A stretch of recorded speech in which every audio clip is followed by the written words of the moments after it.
Pandian stores அடுத்த வார எபிசோடில் பார்த்திங்க அப்படின்னா ராஜி நகையை எடுத்துகிட்டு போய் விற்க போனனால ஒரு பெரிய பிரச்சனையே நடந்துட்டுருக்கு. உடனே கோமதி ராஜியை பற்றி எதுக்குடி அந்த நகையெல்லாம் வந்து நீ விற்க போகிற, கிடச்சிருந்தா தூக்கி அவங்கள்ட்டே கொடுக்க வேண்டியதானே அப்படின்னு சொல்கிறாங்க. அதுக்கு ராஜி சொல்கிறாங்க, இல்லை இந்த மாதிரி கதிருக்கு ஹெல்ப் பண்ணணும் தான் பண்ணேன்னு சொல்லிட்டு சொல்கிறாங்க. உடனே பாண்டியன், ஏன்பா நாங்களாம் செத்தாக போயிட்டோம், நாங்களாம் அவனை பார்த்துக்க மாட்டோமா, எதுக்கு இந்த மாதிரி வேலையெல்லாம் பண்ணுற அப்படின்னு சொல்லிட்டு பாண்டியனும் கேட்குறாரு. குமரவேலோட அப்பா பார்த்திங்க அப்படின்னா இன்னொரு சைடு வந்து ராஜியை ரொம்பவே அசிங்கமாக பேசிகிட்டு இருக்காங்க. அது மட்டும் இல்லாமல் அந்த குடும்பத்தையும் ரொம்பவே வந்து அசிங்கமாக பேசுகிறாங்க. இதை கேட்டு எல்லாருக்கும் ரொம்ப கோவம் வருது. ராஜி பார்த்திங்க அப்படின்னா கதிர்னால தான் நீங்கள் இன்னும் இப்போ கௌரவமாக வாழ்ந்துட்டுருக்கீங்க அப்படின்னு சொல்லிட்டு அவங்க அப்பாவையும் சித்தப்பாவையும் சொல்லுவாங்க. கதிர் வந்து நிறையா வந்து நல்ல விஷயம் பண்ணியிருக்காங்க. அதனால அவங்களுக்கு ஏதாவது நல்லது பண்ணணும்னு சொல்லிட்டு தான் நான் இந்த மாதிரி பண்ணேன்னு சொல்லிட்டு ராஜி வந்து சொல்கிறாங்க.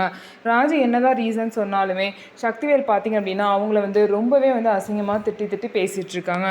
இதுக்கப்புறம் என்ன ஆக போகுது, அந்த நகையை வந்து கண்டிப்பாக வந்து ராஜிக்கிட்ட தரவே மாட்டாங்க, அவங்கள தான் வச்சுக்க போகிறாங்க. இன்னும் பாதி நகை எங்கே அப்படின்னு கேட்டு சண்டை போடுறாங்க. ஸோ இதுக்கப்புறம் என்ன ஆக போகுது, ராஜியோட நிலைமை என்ன ஆக போகுது, கண்டிப்பாக கதிர் ராஜி மேலே கோவப்படுவாங்க. ஏன் அப்படின்னா கதிர் ஆல்ரெடி வந்து நகையை வந்து விற்காதுன்னு சொல்லியும் ராஜி இந்த மாதிரி பண்ணனால தான் இவ்வளோ பிரச்சனையில் வந்து நிற்கிறாங்க. ராஜி எல்லாத்தையும் எப்படி சமாளிக்க போகிறாங்க அப்படிங்கிறத பொறுத்து இருந்து பார்க்கலாம். நம்ம வீடியோ உங்களுக்கு பிடிச்சிருந்தா நம்ம வீடியோவை லைக் பண்ணிக்கோங்க. அதுக்கப்புறம் மறக்காமல் நம்மளோட சேனலை சப்ஸ்கிரைப் அண்ட் ஹைப் பண்ணிவிட்டு பாருங்கள்.